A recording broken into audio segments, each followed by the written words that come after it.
nuestro Salvador. Amén. Entonces creo que una de las razones por las cuales el mundo podrá tener paz es porque nació un Salvador. El mundo necesitaba un Salvador y el único que podría venir vino, murió, nació en un pesebre, en un establo y murió en una cruz, pero no se quedó muerto, sino que resucitó al tercer día y ahora está sentado a la derecha de Dios Padre y de nuevo vendrá con gloria para juzgar a vivos y muertos. Y su reino, dicen las Escrituras, no tendrá fin. Así que eso a mí me genera demasiada alegría, me genera paz. Si hablamos de que al mundo paz, yo creo que tenemos que examinarnos y pensar qué es lo que te da paz. Yo quisiera invitarte a pensar por un momento qué es lo que te da paz a tu corazón. Plata, paseos, regalos, viajes. ¿Qué te da paz? ¿Una mujer? ¿Un hombre? ¿Un niño? ¿Una cadena de oro? ¿El carro? ¿Qué nos da paz a nosotros? Al mundo paz cantábamos hace un instante y creo que es importante que nosotros aprendamos no solamente a estudiar la palabra con entendimiento, sino también a cantar con el entendimiento. Nació un Salvador y ese Salvador no nació justamente en diciembre. Hoy estamos por la segunda predicación, vamos hoy, de la serie El Pesebre y sus Contrastes. Hemos iniciado una serie nueva para Navidad que se llama El Pesebre y sus Contrastes y hoy vamos con la segunda. Hace 8 días nuestro hermano Ulises nos expuso la palabra de una manera maravillosa a través de cómo el ángel Gabriel visitó a Zacarías y a Elizabeth y nos, de alguna manera nos desafiaba en 3 asuntos muy importantes, y uno de ellos es cómo como hijos de Dios, cómo nos comportamos, cómo actuamos cuando las oraciones no nos son contestadas, cuando las cosas no nos salen bien, cuando creemos que por ser hijos de Dios no es sino hacer así y las cosas se tienen que dar. ¿Cómo actuamos nosotros? Entonces, creo que fue un gran desafío pensar en eso. Además, pensar en que no importa la edad, las condiciones, siempre el Señor está llamándonos para que le sirvamos. Hoy me da un poquito de inquietud ver que cantamos aquí al mundo paz y el mundo con sus festines y libertinarios está invitándonos a participar de sus fiestas y nosotros caemos y vamos a ver.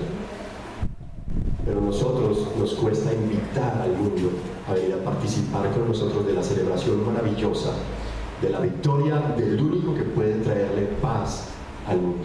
Y necesitamos que el mundo tenga paz, y el mundo va a tener paz cuando Jesús reine en el corazón de cada individuo. Por eso Jesús en la oración del Padre Nuestro dijo claramente: venga a nosotros tu reino y hágase aquí en la tierra tu voluntad, como se hace allá en los cielos. Cuando el mundo rinda su vida ante Cristo Jesús, el mundo podrá experimentar la verdadera paz que el hombre necesita. Eso lo dijo Jesús.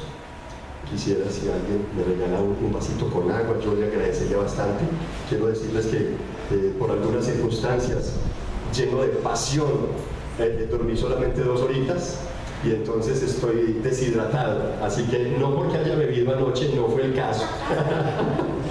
Pero sí bebí palabra y me deleité en ella y estoy un poco reseco, por así decirlo. Así que les agradezco si me regalan la agüita y discúlpenme no haberla traído antes.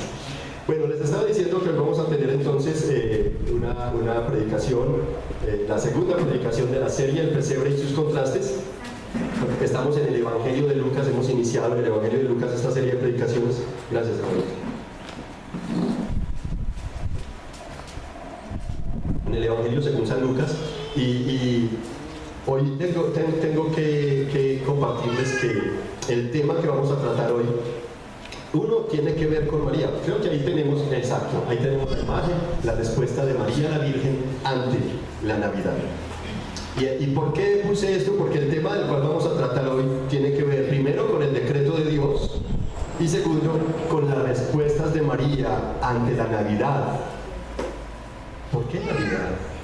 ¿Qué tiene que ver Navidad? Enseguida lo vamos a observar. Entonces, ese es el tema.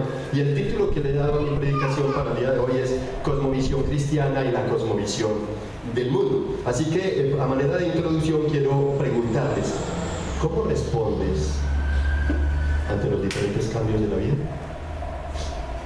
¿Cómo respondes ante los diferentes cambios de la vida?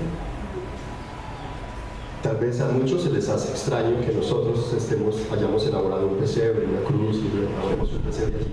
Pero es que cuando se trata de hablar de pesebre, esto nos obliga a ir a la Biblia. ¿Por qué nos obliga a ir a la Biblia? Porque es en la Biblia donde se registra el evento maravilloso de esta humilde historia del cual habla el Salvador que traerá al mundo paz. Entonces, en ese orden de ideas, es ella la que nos registra la historia del verdadero pesebre. Los demás pesebres no son el pesebre del cual nos habla la Biblia.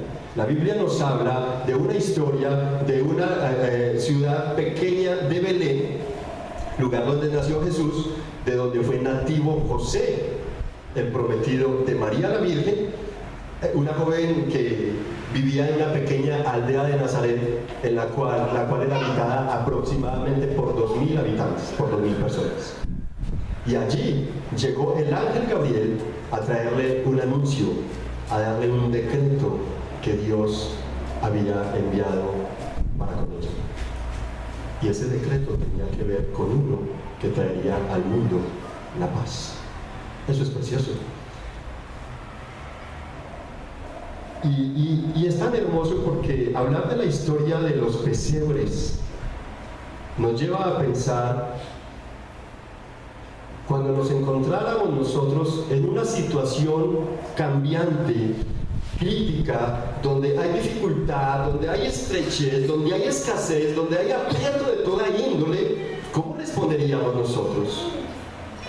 ¿Cómo respondió María ante una situación adversa, llena de dificultad, donde se le había prometido que el Rey verdadero que trae al mundo paz estaría con ella? Es importante, ¿no? Ahora, ¿por qué digo esto? Porque me encuentro con dos realidades de nuestro mundo hoy. Dos realidades de nuestro mundo hoy son: la sociedad entera está urgida. ¿Urgida de qué?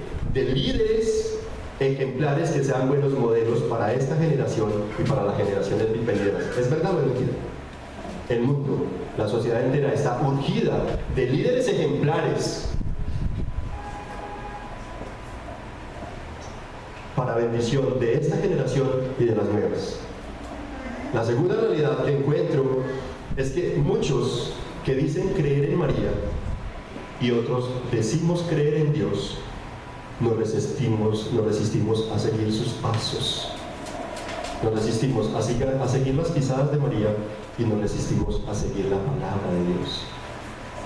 Nos oponemos y generamos resistencia constantemente. ¿Crees tú que será posible alcanzar líderes, los líderes que necesita la sociedad de esa forma? Los que dicen creer en María no siguen sus pasos, y los que decimos creer en Dios nos resistimos a su palabra. Es difícil. Quisiera que recordaran esta oración que les voy a compartir. Muchos quieren ser creyentes en Dios, pero vivir la vida como si Él no existiera no puede generar en nosotros personas que demos buenos ejemplos para una sociedad urgentemente necesitada. Otra vez, muchos quieren ser creyentes en Dios, pero vivir la vida como si Él no existiera no podrá generar buenos ejemplos para una sociedad urgentemente necesitada. Tus hijos y los míos, los matrimonios del vecino y mi matrimonio y el tuyo necesitan de líderes ejemplares, y no va a ser posible si nosotros nos resistimos a la palabra del Señor.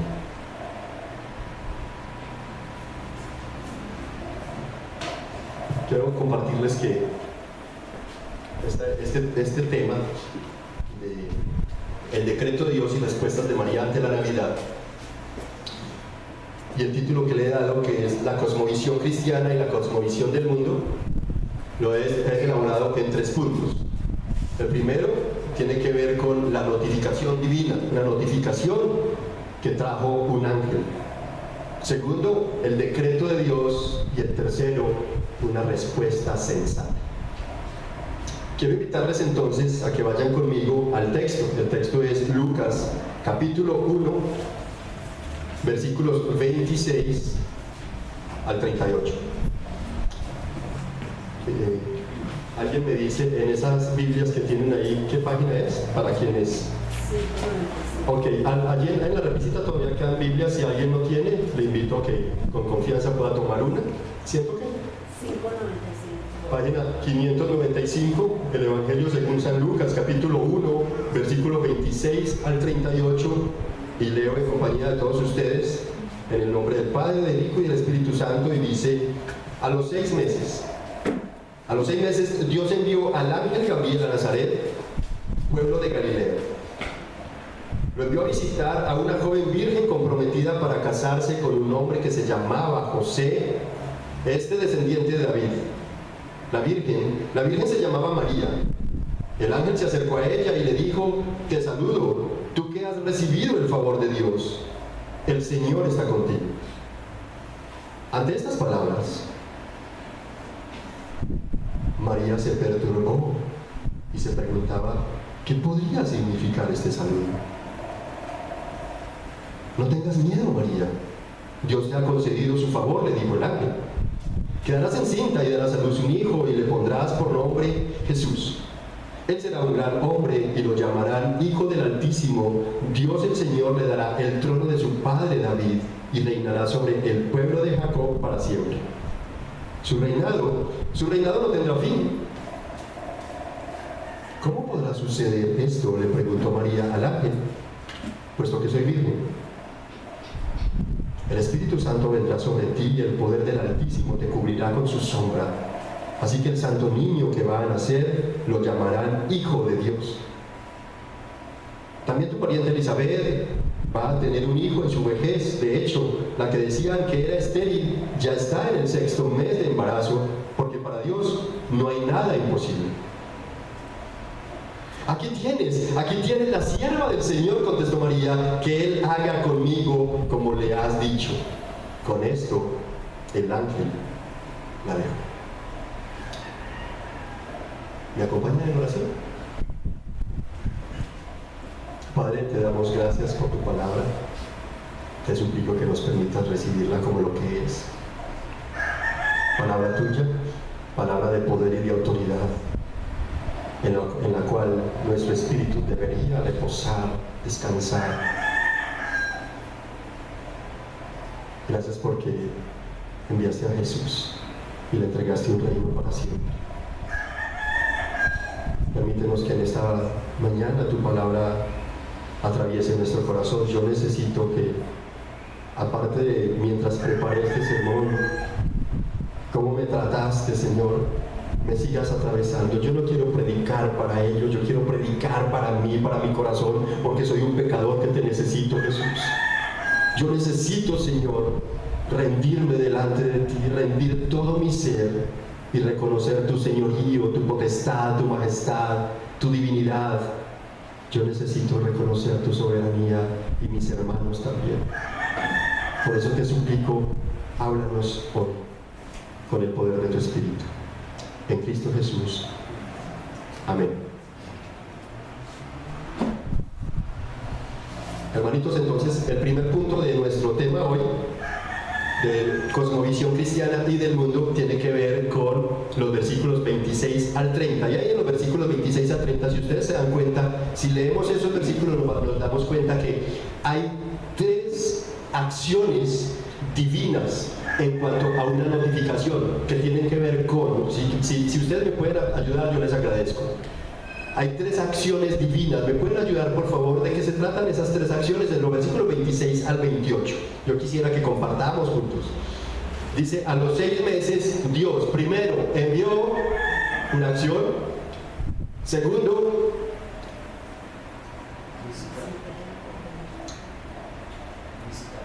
Dios envió. Ok. A visitar es una acción, ¿sí? A una joven virgen comprometida para casarse con un hombre que se llamaba José, descendiente de David. La virgen se llamaba María y el ángel se acercó a ella y le dijo: te saludo, tú que has recibido. Dios envió. Tú recibes cuando se te entrega. Entonces Dios entregó, Dios dio, Dios envió y Dios entregó. Son acciones que tienen que ver con Dios. Dios envió al ángel, pero Dios entregó a María. ¿Se dan cuenta? Dice: tú que has recibido. Yo no puedo decir que no me han entregado nada si no lo he recibido. Para recibir tiene que haber una acción de entrega, de que alguien está dando, y así recibo. Tú que has recibido el favor de Dios. Tercera acción: el Señor está contigo. ¿Se dan cuenta? Dios envió, Dios entregó y Dios está contigo. Son tres acciones. Eso es lo que el ángel está notificando. María, mira, has recibido el favor de Dios y Dios está contigo. ¿Tú podrías creer que Dios está contigo en esta mañana? Necesitamos estar convencidos de eso, de que Dios envió. En este caso no al ángel Gabriel, Él ya envió a Jesús. A María le envió el ángel Gabriel para que le notificara que también le enviaba a Jesús, porque María necesitaba a Jesús como tú y yo necesitamos a Jesús. Vamos a hablar un poquito sobre María enseguida. Y quiero poner, porque pongamos nuestra mirada un poquito en cómo sería la cosmovisión cristiana de este asunto. ¿Quién era María? ¿Qué habrían hecho con María? ¿De dónde resultó María? Y es importante pensar en que los padres de la Virgen tuvieron que haber amado a Dios, tuvieron que haber temido a Dios para instruirla y para haberle puesto el nombre que le pusieron, María. ¿Saben qué quiere decir María? Amada de Dios o amada por Dios. Yo creo que necesito tener algo de conocimiento, un temor de Dios, un amor de Dios, un convencimiento de que Dios ama a la hija que viene, a la hija que voy a bautizar, para ponerle amada de Dios. Eso quiere decir María. Ahora, es interesante que asimismo se le dijo a la iglesia: los amados de Dios en Roma, dice el apóstol Pablo. En Tesalonicenses también dice: y escribo a los amados del Señor, la iglesia que está en tu casa. Es precioso como nosotros somos amados de Dios, como María fue amada de Dios. Ahora, ¿cómo se encontraba María?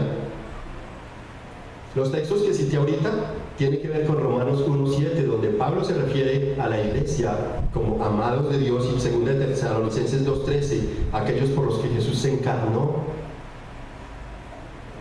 murió y resucitó. Son los amados de Dios. Sin embargo, aunque María tenía como nombre la amada de Dios, es importante mirar que Lucas, el médico, porque el autor de Lucas tuvo dos profesiones. Primero, era médico de profesión. Segundo, era un gran historiador.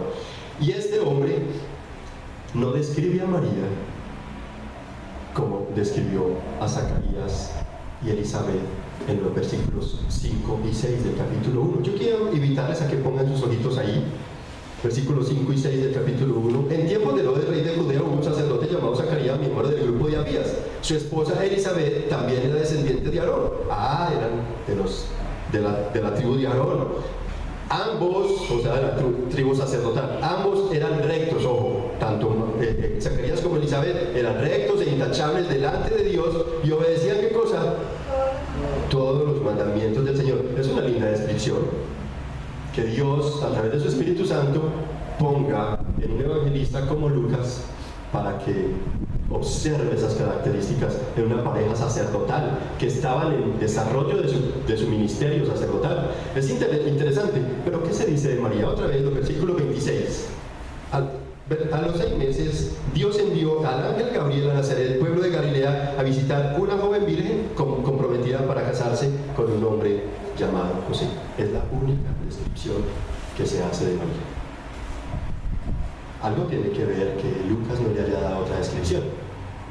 Además, se trataba de una joven aproximadamente de 14 años para el momento en que estaba comprometida con José, porque en ese tiempo, y de hecho hacer misiones en las tribus de indígenas, nos encontramos con que la niña que apenas entra en su primer periodo ya es apta para casarse, le arrancan un mechón, le ponen una pañueleta para que los hombres se enteren que ya ella está apta para el matrimonio.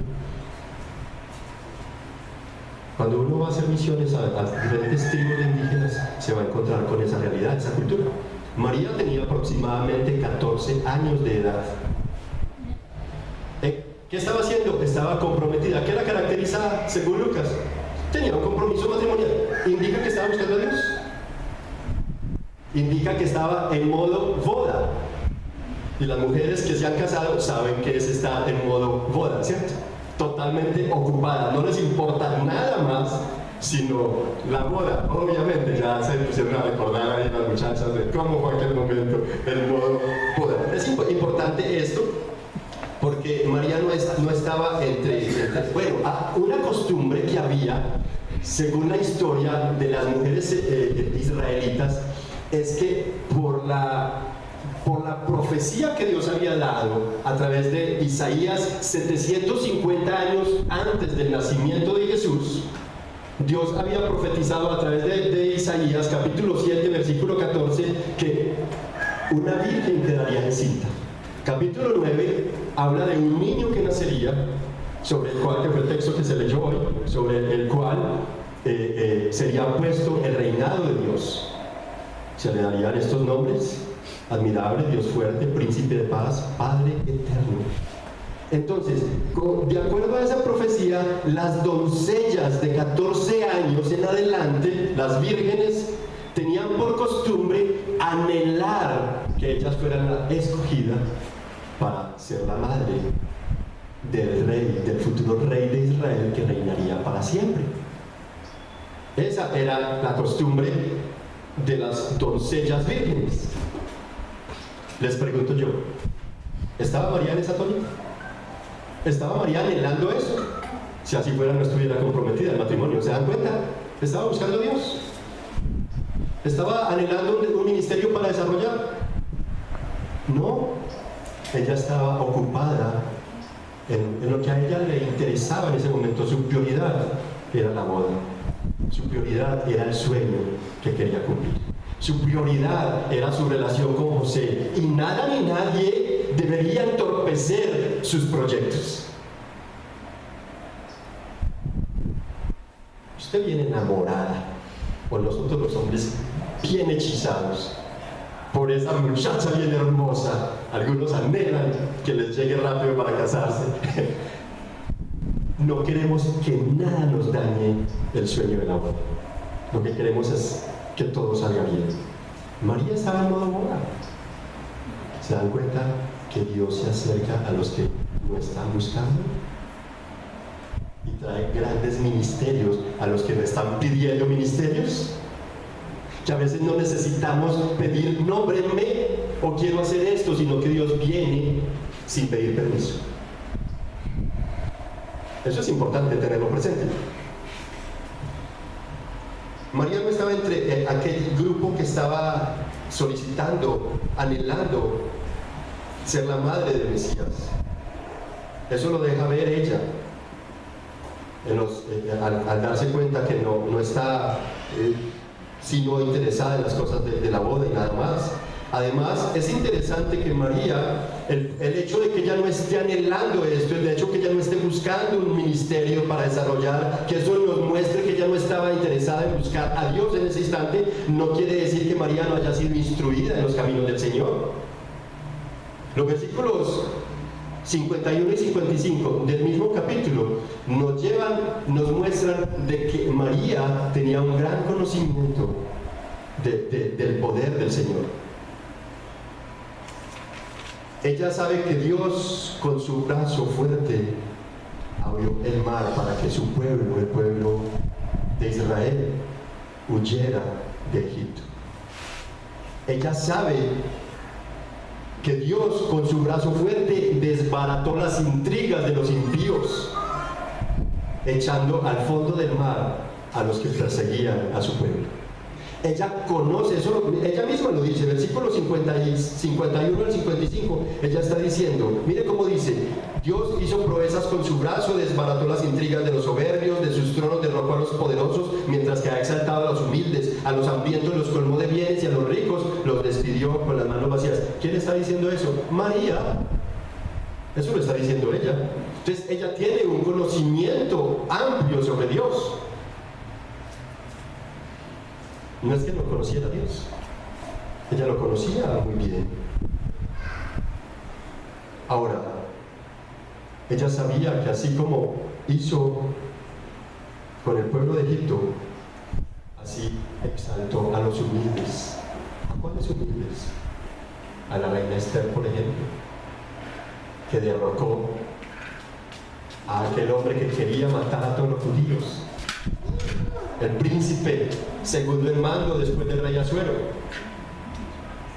y Dios lo derrocó a él para exaltar a la humilde Esther.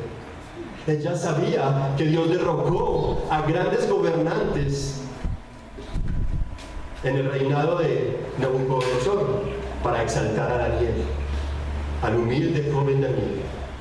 Ella sabía que Dios derrocó a otros que querían oponerse y traer la muerte sobre Sadrach, Mesach y Abednego, los tres amigos de Daniel. Ella sabía que Dios derroca a los poderosos y exalta a los humildes. Ese conocimiento que ella tenía en ese momento donde el ángel viene a traerle una notificación, ojo, es asustador. ¿Por qué es asustador? Porque además ella sabía que Dios llevaba aproximadamente 400 años sin manifestarse al pueblo. Desde Malaquías hasta la venida del ángel Gabriel pasaron aproximadamente 400 años sin que Dios se manifestara al pueblo. Había un silencio total y el pueblo pensaba que Dios los había abandonado. Y ahora se le presenta el ángel Gabriel a María a decirle qué cosas. Te saludo, tú que has recibido el favor de Dios, el Señor está contigo. ¡Wow! Emocionante, maravilloso. Pero resulta que ella también sabía que eso que algo así parecido le había pasado a Abraham. Dios se le apareció. Dios le dio gran nombre, Dios estuvo con él, pero la vida de Abraham no volvió a ser la misma. Todas las cosas para Abraham cambiaron. Entonces, el entender ella eso, ella sabía que Dios había transformado la vida de Jacob y había transformado la vida del pueblo de Israel. El hecho de que esté recibiendo un anuncio en este momento la pone en un estado de tambalear, porque tal vez, ¿qué significa esto? Por eso ella dice, el texto dice que estaba confundida y llena de temor. ¿Qué querrá decir este saludo? ¿Ahora qué me viene? ¿Qué va a pasar con mis sueños, mis proyectos, mi vida, mi relación? ¿Qué va a pasar con mis cosas? El conocer esas cosas de Dios, la soberanía de Dios, el poder transformador del Señor, la tenía que poner nerviosa. Yo no sé cómo se pondría usted. ¿Se sentiría nervioso? Por eso inicié con unas preguntas. ¿Cómo responderías a los diferentes cambios de la vida? La vida con Dios es una vida de cambio permanente. Tú no puedes decir que eres cristiano si tu vida no vive un proceso cambiante continuamente, porque Dios quiere que tu vida viva de renuevo en renuevo. Y si tú no estás experimentando un renuevo permanente, quiero pedirte, amigo, hermano, sacúdete. Pregúntale al Señor qué está pasando con mi vida, que no siento un avivamiento, que el Evangelio no está haciendo nada en mi vida, y por eso el mundo no me ve con diferencia, ni soy un bienestar para la sociedad, porque no soy un líder ejemplar, porque no estoy siguiendo ni las pisadas de María, ni las palabras de Jesús. Dios nos llama para que seamos sus representantes en esta tierra. Vivimos en un mundo y Jesús oró, capítulo 17 de Juan, diciendo, no te pido que los quites del mundo, sino que los libres del mal. Sin embargo, nosotros a veces nos inmiscuimos en los males del mundo.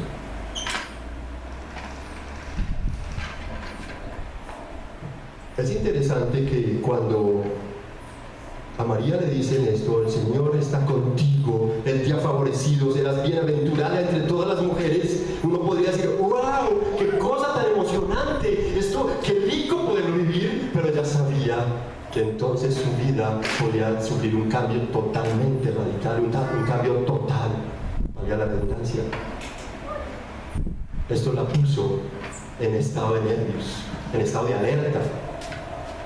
William Barclay fue un autor escocés, presentador de radio y televisión, ministro de la iglesia escocesa, un gran pastor y profesor de divinidad y crítica bíblica en la Universidad de Glasgow. Él escribió un conjunto popular de comentarios sobre el Nuevo Testamento, es decir, hizo una especialidad del Nuevo Testamento y por eso sacó comentarios, varios libros, comentarios sobre el Nuevo Testamento. Y este hombre, mire lo que dice acerca de el compromiso de María. Un dato más sobre William Barclay es que ese comentario del Nuevo Testamento vendió en su época 1,5 millones de copias. Él dice que según la cultura, para cuando María es anunciada, el compromiso matrimonial, el texto dice que estaba desposada algunas Biblias, otras estaba en compromiso matrimonial, ese lapso era de 1 año. Y era tan indisoluble como lo era el matrimonio mismo. La única manera era hacerlo a través del mismo proceso de divorcio. Si el esposo llegaba a morir, ella quedaría ante la sociedad, por ley, viuda. Era vista como una viuda. Era un compromiso muy delicado, con serias implicaciones. Se dan cuenta que el anuncio para María no sería cualquier cosa. Me da lástima. Este tema de hoy tenía como uno de los propósitos que ustedes invitaran a mucha gente que dicen creer en María, porque es una oportunidad especial para haberles compartido la verdad sobre María y la verdad sobre nosotros como una iglesia que descansamos en la suficiencia de las Escrituras. Pero bueno, Dios sabe por qué las cosas se han dado así. Entonces, al mirar desde la óptica bíblica, las implicaciones que esto tenía, nos permite también mirar desde la óptica humana cómo podría sentirse María. Sus proyectos, ¿cómo iba a responder ante este cambio inminente que ya estaba al frente de ella? Seguramente nosotros estaríamos muy preocupados, al igual que ella, turbada y confundida por las palabras que contenían ese saludo. Ella sabía que el favor de Dios ha permeado el pasado, presente y futuro. La tierra, el universo entero está lleno de la gracia y del poder del Señor. Y que al estar el Señor en su presencia, que después de 400 años de ausencia, y ahora venir y el ángel decirle, el Señor está con usted, las cosas no iban a seguir igual. Las cosas tenían que generar un cambio. Pero en medio de su confusión era necesario que alguien afirmara a ella, ya se imaginará usted que le digan este tipo de cosas que ponen de alguna manera en riesgo tus proyectos de vida, que ponen de alguna manera en riesgo y amenazan tus sueños, que además podrían poner en riesgo su propia vida, su integridad física. Así que no era cualquier cosa, y ahora uno entiende por qué se llenó de miedo y por qué era que no lograba entender, o más bien se preguntaba qué querrán decir estas palabras, qué me irá a acontecer de aquí en adelante. Es interesante que el versículo 30 nos habla de cómo actuó el ángel al ver la reacción de confusión de ella, y lo que hay ahí se llama un consuelo angelical.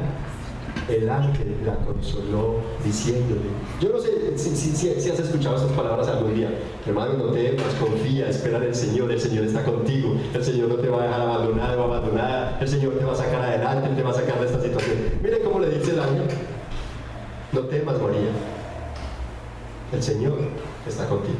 Eso se llama un consuelo angelical. No necesitamos ser un ángel muchas veces para consolar a una persona en medio de sus turbulencias, sus confusiones, ¿verdad? Solo que es que nosotros a veces esperamos que la tierra tiemble, que truene en el cielo y baje una voz de allá para nosotros poder creer. Un consuelo angelical: no temas, el Señor está contigo. Tremendo, ¿no? Punto 2, decreto de Dios. Vamos a estar en los versículos 31 al versículo 37, perdón. Y podríamos hablar, ¿qué decreto? ¿Cómo así que decreto? ¿Qué tipo de decreto está hablando? Quisiera invitarle a mirar la cantidad de imperativos y la clase de imperativos que hay en el texto. Y mire cómo dice el versículo 31. Primer imperativo, quedarás. ¿Quedarás en qué? Quedarás en cinta. Se le está pidiendo permiso. Si quieres, María, mira, es que te vamos a hacer una invitacióncita, a ver si quieres participar de un ministerio, vamos a enviar un salvador para el mundo, hacer una misión, ¿te quieres unir, te quieres vincular? No, quedarás, punto. ¿Es decreto o no es decreto? Es algo que ya está decretado. Quedarás en cinta y darás otro. Mira, confirmación tras confirmación de un decreto.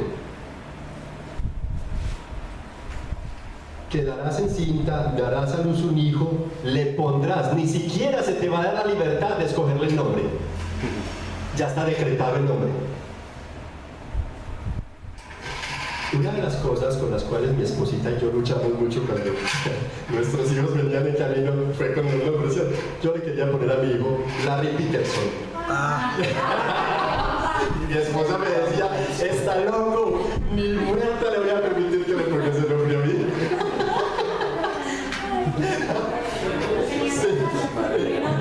A María se le está diciendo, quedarás, tendrás, nada ni nadie se va a interponer en que tengas el hijo. No va a haber ningún médico cirujano que quiera provocarte un aborto. No va a haber circunstancia de tensión, de estrés, ningún problema va a impedir que tengas a su hijo. Ni tu proyecto matrimonial, ni tu esposo, ni tu prometido, ni tu familia, ni la sociedad, nada ni nadie se opondrá a que tengas ese hijo. Es un decreto dado por Dios. Le pondrás por nombre, ni siquiera se le adjudicó libertad para ponerle el nombre. Ya todo estaba totalmente decretado. ¿Qué más sigue diciendo ahí? Darás a luz un hijo y le pondrás por nombre Jesús. Él será, ya está decretado, él sería un gran hombre, un gran líder ejemplar para una sociedad urgentemente necesitada, generaciones que necesitan un cambio de líderes ejemplares. Él será un gran hombre en medio de esta sociedad. Él será un gran hombre entre los hombres. Ya estaba decretado, y lo llamarán Hijo del Altísimo. No sé si ustedes recuerdan Marcos. Nosotros estuvimos estudiando Marcos el año pasado, y como en Marcos capítulo 1, cuando Jesús entra a la sinagoga y comienza a enseñar con autoridad, y no como los maestros de la ley que habían un endemoniado, y lo primero que hace es pararse y decirle, ¿qué tienes con nosotros, Jesús, Hijo del Dios Altísimo? Lo llamarán Hijo del Dios Altísimo. Todo estaba, el plan estaba perfectamente decretado para la redención de los elegidos del Señor, para traer paz a un mundo de necesidad. Dios el Señor le dará otro decreto, el trono de David, su padre, y reinará sobre el pueblo de Jacob para siempre. Primero, le iba a ser dado el trono que el pueblo estaba anhelando. Uno de la descendencia de David que viniera a reinar sería el rey prometido, el Mesías que el Israel estaba necesitando para que todo el reinado de Israel cambiara. Segundo, el reinado que se le iba a dar a Jesús, el reinado decretado en la Trinidad entre el Padre, el Hijo y el Espíritu Santo, era un reinado eterno para siempre. De allí que si tú eres un creyente en Cristo, si tú dices llamarte cristiano, tú deberías pensar en la eternidad y no solamente en la temporalidad de esta vida, porque el Rey que vino a dar su vida, que nació en una cuna, en un establo, que subió a la cruz, que se entregó, que derramó su sangre por ti y por mí, ese Rey reina por la eternidad. Así que tú tienes que pensar como una persona que ha sido puesta en esta tierra para que vivas para la eternidad. No en esta tierra propiamente, ya el Señor determinará. El Señor reinará sobre todo el pueblo y reinará sobre todo el pueblo de Jacob para siempre. Y ¿se dan cuenta? Es un decreto. Ahí no hay quien diga que no. Entonces, ¿de qué trata esto? ¿De la Virgen María o de Dios? Dios envió, Dios entregó. ¿Qué más? Dios está. Dios decretó. Hasta el nombre de Jesús lo decretó. María no tenía nada que hacer. El catolicismo romano dice que gracias a María, que aportó para la salvación del mundo, colocándose al lado de Dios. Por eso es la gran señora y ama de la salvación de los mortales. ¿El texto me dice eso? Ni siquiera estaba buscando el ministerio eclesial. Me dice de Zacarías y Elizabeth que estaban desarrollando el ministerio, no de María, propiamente. Entonces, esto de alguna manera nos pone a observar la cosmovisión cristiana. Nosotros creemos en el nacimiento virginal de Jesús, porque la Biblia así lo dice y porque varios autores de gran peso lo han dicho. Esa es la cosmovisión cristiana. La cosmovisión del mundo es que María tuvo su participación, pero nosotros creemos que no es así porque la Biblia no dice cosa diferente. Hasta acá todo es claro. Entonces se trató de María, el decreto de Dios. María no tiene opción de escoger ni siquiera el nombre. María, a diferencia de otras vírgenes que estaban buscando ser la madre, no estaba, es un contraste extraño. ¿Cómo es que la soberanía de Dios frente a la cosmovisión del mundo, frente al deseo humano, a la fragilidad humana, unas están anhelando y a esta que no, se le está dando? Esto tiene que ver con el dicho popular que dice: Dios le da pan al que no tiene dientes. Refranes que cambian vidas muchas veces. Dice nuestro pastor estimadísimo, el pastor Diego, en su libro de Proverbios, refranes que cambian vidas. Dios le dio pan al que no estaba pidiendo.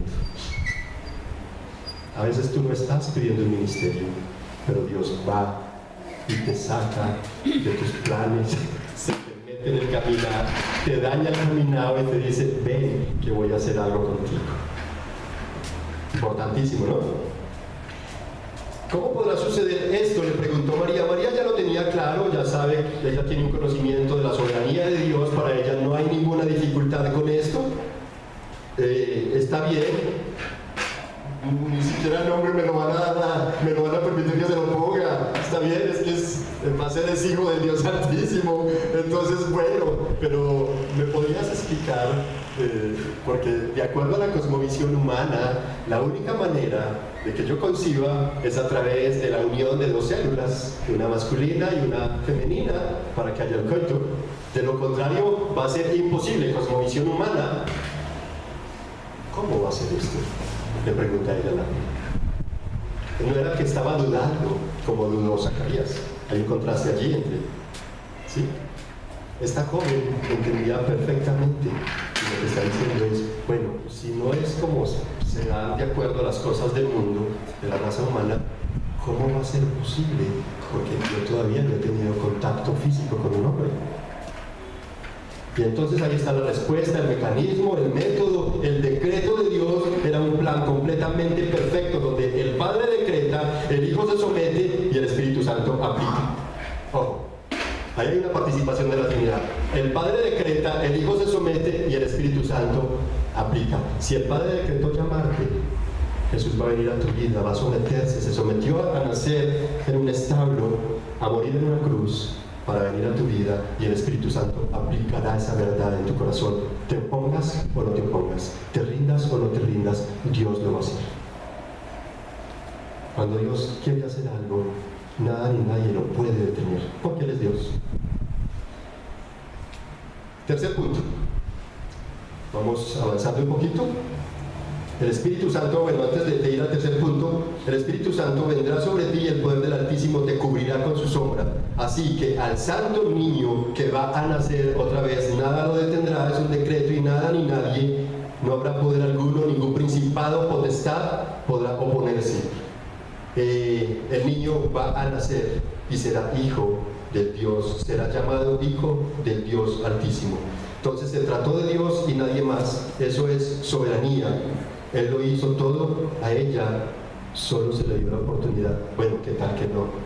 Se le dio la oportunidad de estar informada con anticipación. Usted se imagina que no le anticipen y de pronto quede en embarazo sin nada. Bueno, hombre, Dios, por lo menos gracias por haber avisado, ¿no? Gracias por haber avisado. Yo no sé si te ha pasado que alguien te ha dicho, Dios te está llamando, te tienes que arrepentir, Dios está generando un cambio en ti, Dios quiere hacer esto contigo, Dios quiere hacer esto contigo. Yo no sé si te habrá pasado, es un anuncio. El ángel vino a anunciarle a María. Que ella lo creyera o no lo creyera, problema de ella, pero el texto sí me muestra que ella creyó, que ella tenía un conocimiento de Dios. No estamos hablando de una impía, de una incrédula, no. Ella tenía un conocimiento de Dios y de acuerdo a ese conocimiento, ella creyó. Y simplemente preguntó, bueno, ¿cuál va a ser la metodología, el mecanismo, el modo? Porque es que de acuerdo a nuestros estándares humanos, eso se va a dar solamente a través de él. Pero yo quisiera saber por lo menos qué mecanismo va a utilizar Dios. ¿Cómo podrá hacer esto? Le preguntó ella al ángel. Y ahí está la respuesta del ángel, verso 35. El Espíritu Santo vendrá sobre ti. Otro decreto. Él vendrá sobre ti. El poder del Dios Altísimo te cubrirá con su sombra. Así que el santo niño que va a nacer será llamado Hijo de Dios. Se trata de Dios y de nadie más. Y es importante cómo, en alguna manera, frente al contraste de las cosas que el hombre cree que son imposibles, cuando vienen cambios donde usted no puede cambiar nada, porque ya, ¿qué hago yo allí? Señor, ¿pero por qué? Y no sabemos qué hacer. El Señor le está mostrando a María, mira, para que te des cuenta que para Dios no hay nada imposible. Tu parienta Elizabeth, la ancianita, la que todo el mundo la tuvo por estéril del pueblo, ya tiene 6 meses de embarazo. Para que te des cuenta que es que para Dios no se necesita que sea a través de los estándares humanos. Lo que es imposible para el hombre es posible para Dios. Punto. Además, como estamos hablando de un decreto divino, el decreto de Dios era que en el decreto de Dios, 400 años antes, a través del profeta Malaquías, Dios había anunciado que Él enviaría su mensajero delante de Él para que le preparara el camino, y se refería a Juan el Bautista, el niño que Dios le concedió a Zacarías y Elizabeth. Entonces, todo tiene que ver con un decreto de Dios, tiene que ver con un decreto y nada más. Ahora, entonces, ¿cómo es que muchos dicen creer en María y otros en Dios y no siguen sus pasos, sus ejemplos, ni siquiera creen en el Evangelio que es su palabra? Eso es el motivo por el cual viven una vida como si Dios no existiera. Existen los negocios, existe la familia, existen los viajes, existen los carros, existe la ropa, existe la moda, existen las rumbas, las marranadas, las chicharronaditas, etcétera, etcétera, etcétera. Pero no existe Dios.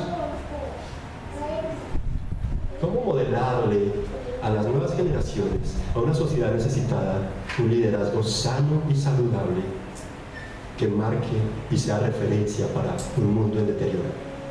Si no creemos en Dios, si no seguimos sus pisadas, si no vamos a su palabra. Por eso la necesidad de estar haciendo nuestros devocionales diarios. Aliméntate con la palabra. Si no te alimentas con el pan que da vida, haz un ejercicio, quédate 2 días sin comer nada físico, a ver qué pasa.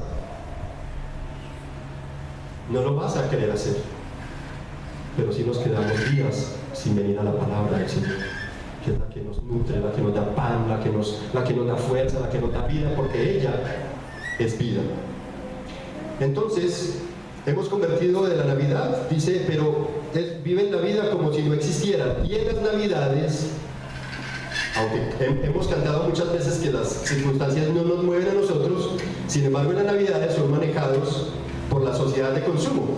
Encuentran su gozo en las reuniones familiares, que son muy importantes, valga la claridad, son muy alegres y muy chéveres y muy edificantes, pero encuentran su gozo en las rumbas, en los regalos y en los proyectos. Yo soy un hombre que me gusta hacer proyectos. Creo que un hombre sin proyectos y sin sueños es como un barco sin timón en alta mar o un avión en el aire sin piloto. El hombre necesita tener sueños y proyectos, pero a veces nuestra Navidad es Navidad si hay proyectos y si se pueden ejecutar. ¡Qué triste! Ahora, ¿qué era la Navidad entonces? Según voy a decirles el autor es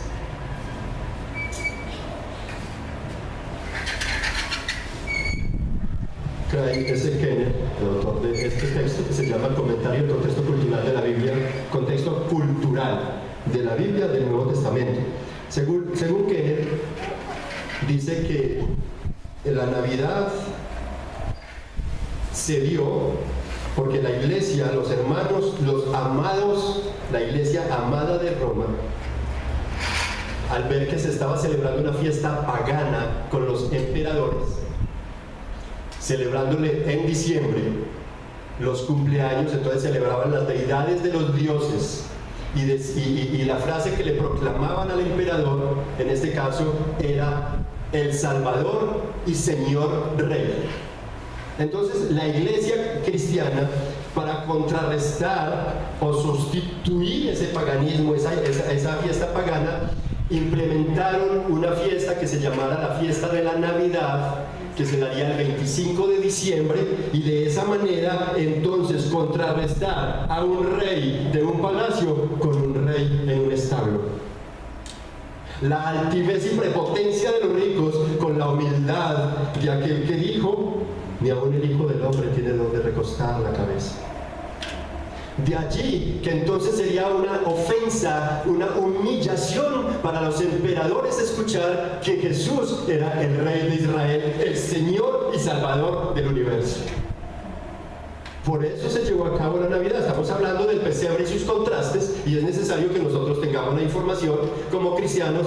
¿Por qué deberíamos nosotros celebrar la Navidad y no irnos en contra del mundo?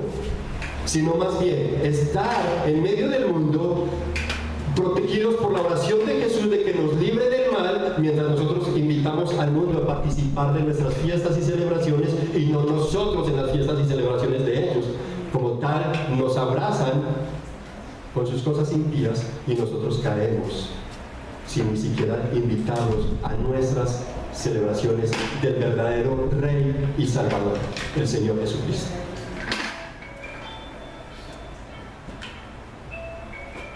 No sé de quién será este teléfono. Entonces es importante tener presente eso. ¿Qué doctrinas podemos observar en este pasaje que estamos leyendo? Hay sobre todo dos doctrinas muy importantes que no quisiera dejar que se me escapen y compartir un poco con ustedes sobre estas doctrinas. Las doctrinas son, en primera instancia, la soberanía divina. Versículos 26 al 28, recuerden, Dios envió, Dios entregó, Dios está con usted, Dios decretó. Soberanía, eso es soberanía. Soberanía de Dios ante los posibles proyectos del hombre. La agenda de Dios frente a la agenda de los seres humanos. ¿Cuál crees que va a estar por encima? Obviamente la de Dios, soberanía de Dios.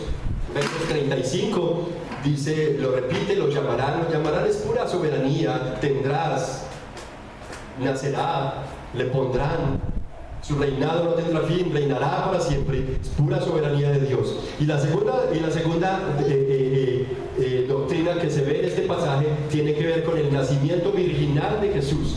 Es algo que nosotros como cristianos creemos. Primero, ¿por qué lo creemos? Primero, porque las Escrituras así lo registran, y nosotros, si alguno recuerda nuestra visión que la ponemos acá todos los domingos antes de iniciar, y a raticos ponemos nuestra visión, queremos ser, visión habla de ver, la visión, la iglesia tiene que tener una visión. Nuestra visión es que seamos una iglesia vista por los ojos de Dios. por los ojos de las demás denominaciones y por la sociedad en general como una iglesia de discípulos de íntima comunión con Dios que descansan, ¿saben qué cosas? En la suficiencia de las Escrituras. Ahí está. Gracias. Anhelamos ser vistos por Dios, por otras denominaciones, la sociedad, como una iglesia de íntima comunión con Dios, por Jesucristo, fundamentados en la suficiencia de las Escrituras y comprometidos en formar hombres de valor para una sociedad urgida de buenos ejemplos, de líderes que sean ejemplares para esta generación y para las generaciones venideras, si Dios así nos lo permite, ¿no? Entonces, creemos en el nacimiento virginal de Jesús, porque las Escrituras así lo afirman, porque Lucas, siendo el único evangelista no judío, ojo, el único evangelista no judío, era sirio, de un lugar llamado Antioquía de Siria. Es como si usted dijera, tú eres colombiano de Antioquia. Este era sirio de Antioquía, el evangelista Lucas. Además, Lucas era médico de profesión. Además, era historiador y fue íntimo amigo y compañero de misiones del apóstol Pablo. Entonces, creemos en su veracidad, en su registro, porque él lo escribe a una persona que tenía que ver con gente de la realeza, estimado Teófilo, y era esa pronunciación en el contexto de Lucas, en ese contexto griego, se daba solamente para personas que estaban rodeados de gente de palacio real.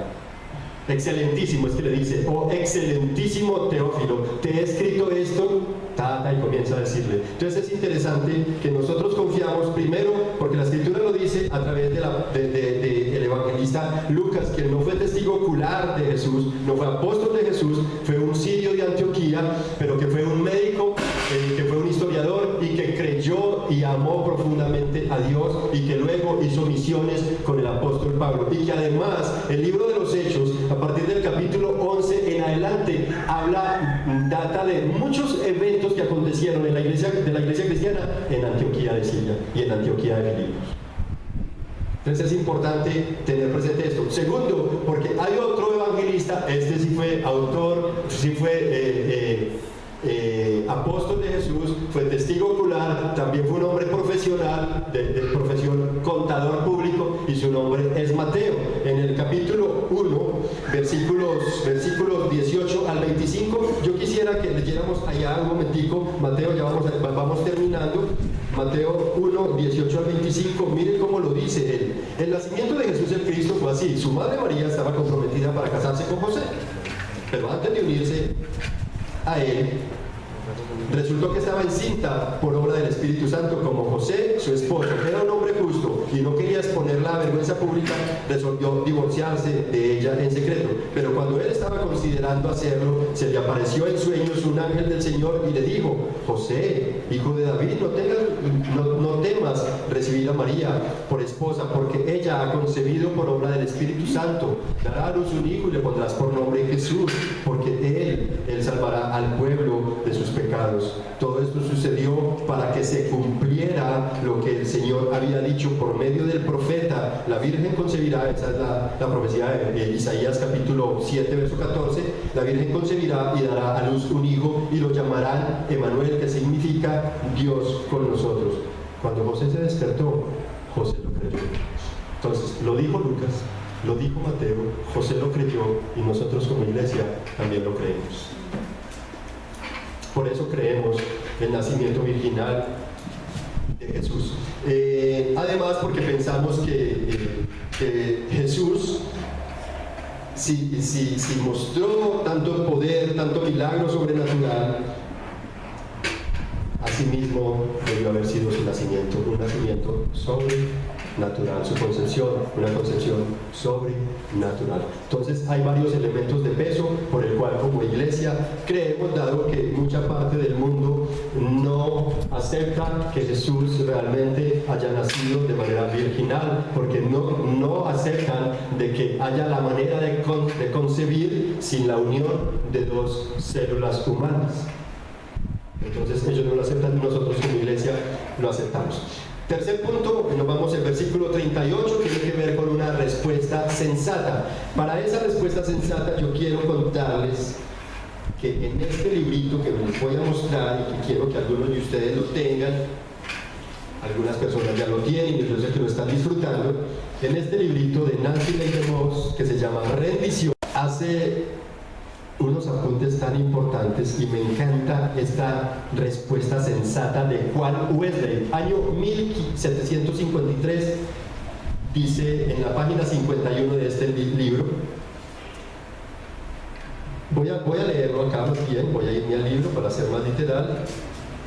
Voy a leer primero, hay dos que me han llamado la atención muchas, pero dos que quiero compartir con ustedes. Primero una de David Livingstone, dice: Señor, envíame a donde quieras, solo te pido que vayas conmigo. Coloca en mí la carga que quieras, solo te pido que me sustentes. Y corta toda atadura, excepto la que me une a tu servicio y a tu corazón. Genial, ¿no? Juan Wesley dice de la siguiente manera, año 1753, esta oración, esta respuesta sensata es la copia de 100 años antes que hizo un sacerdote puritano. Y entonces Juan Wesley copia esa respuesta sensata de la siguiente manera: ya no me pertenezco, sino que tuyo soy. Ponme a tu voluntad y con quien tú quieras. Ponme a hacer, ponme a sufrir. Déjame ser empleado por ti o echado a un lado por ti, exaltado por ti o abatido por ti. Ya sea que me llenes o que me dejes vacío, que tenga yo todo o que no tenga nada. Libre y sinceramente cedo todo a tu placer y disposición. Y ahora, oh Dios glorioso y bendito, Padre, Hijo y Espíritu Santo, tú eres mío y yo tuyo. Que así sea, y que el pacto que he hecho en la tierra sea ratificado en los cielos. Amén, dice Juan Wesley. ¿No se les parece? ¿No creen que tiene algo de similitud con la sensata respuesta de María? He aquí a tu sierva, hágase en mí según como tú has dicho. ¿Cómo responderías tú a los cambios inminentes de este mundo?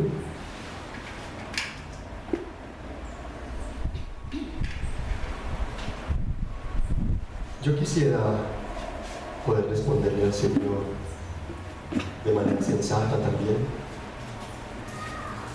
Cuando Él venga por nosotros, cuando Él venga a traer un cambio en nuestra vida. Ahora, es importante entonces mirar que fue el Espíritu Santo quien ejecutó todo esto, puso en ella a través del conocimiento que ella tenía. Por eso les explicaba yo el martes a quienes estuvimos acá en el estudio bíblico, que cuando nosotros hacemos nuestros devocionales, venimos a la palabra del Señor, el Espíritu Santo va a usar esa palabra que tú has consumido, que tú has leído, que tú has devorado, que tú has degustado. El Espíritu Santo va a hablar esa palabra para hablarte, para hacer cosas grandes en ti. Y algo que hizo en María fue ayudarle a entender que Dios, en el que ella, sus padres confiaron, que pusieron ese nombre, amada de Dios, María, eso lo define, ese Dios en verdad la amaba y querría lo mejor para ella. A propósito, quiero decirles que esa misma María que vio amenazada en algún momento su boda, su sueño de casarse, es la misma María que después de conocer el poderío maravilloso y sobrenatural de Jesús, estando en una boda en Caná de Galilea, le dijo a los que anhelaban un cambio y salir de la dificultad: hagan solamente lo que Jesús les diga. Eso se dio en las bodas de Caná de Galilea. Hagan solamente lo que Él les diga. Yo no sé qué estarás haciendo tú. Si estás haciendo lo que el líder te diga, el niño te diga, los hombres te digan, el pastor te diga, o estás haciendo lo que Dios te dice. Si Dios lo dice, nuestra responsabilidad es hacerlo. Nadie dice amén, pero está bien. Confiemos en el Señor que algún día podamos, ¿verdad? Nos rindamos al Señor. Hablaba yo con algunos aquí hay algunos hermanos que trabajan en departamentos diferentes de seguridad, y es tan interesante cuando tienes que capturar a un delincuente, pero este delincuente, en vez de resistirse, viene rendido. Le va bien a la gente de seguridad y le va bien al delincuente. lo tratan con amabilidad, con cortesía, con caballerosidad, de manera favorable. Cuando se resiste, le aplican el rigor del peso de la ley. Los que trabajan con seguridad saben que así es. Asimismo, cuando nosotros queremos resistir al Señor, es posible que nos tengan que meter en el vientre de un pez por no querer hacer lo que el Señor dice que nosotros hagamos. No que vayamos a perder la salvación, sino que tendremos que pasar por durísimas pruebas. Aplicación, vamos a terminar. 2 cosas importantes que debemos recordar, por favor, quiero que no olvides esto. 2 cosas importantes. Primero, no se trató de María, tampoco se va a tratar de ti, si siento, si me gusta, si creo. No, se trata es de Dios. Punto. Marcos capítulo 1, versículo 15, cuando Jesús comenzó a predicar, inició diciendo de la siguiente manera: cuando el Hijo del Hombre, decía, ya se cumplió el plazo señalado. Esto lo tomé de la versión Dios habla hoy, la versión católica. Ya se cumplió el plazo señalado y el reino de Dios está cerca. Vuélvanse a Dios y acepten con fe sus buenas noticias. María estaba recibiendo una buena nueva, una buena noticia, aunque pareciera todo le iba a cambiar y sus proyectos no se fueran a dar. Aparte de eso, en Jesús, en Mateo 24, 37 al 39, en una conversación que está teniendo con sus discípulos, con los apóstoles, y le preguntan cuándo se dará todo esto, cuándo será el fin del mundo, cuándo será la venida del Hijo del Hombre. Jesús les dice, cuando el Hijo del Hombre regrese, Mateo 24, 37 al 39, dice Jesús, cuando el Hijo del Hombre regrese, será como en los días de Noé. En esos días, antes del diluvio, la gente disfrutaba de banquetes, fiestas y bodas, hasta el momento en que Noé entró en su barca. La gente no se daba cuenta de lo que iba a suceder hasta que llegó el diluvio y arrasó con todos. Así será cuando el Hijo del Hombre venga. Tal vez nos encuentre disfrutando de una alborada, tal vez nos encuentre disfrutando de una parranda, tal vez nos encuentre y el Hijo del Hombre va a venir. Esa es una verdad.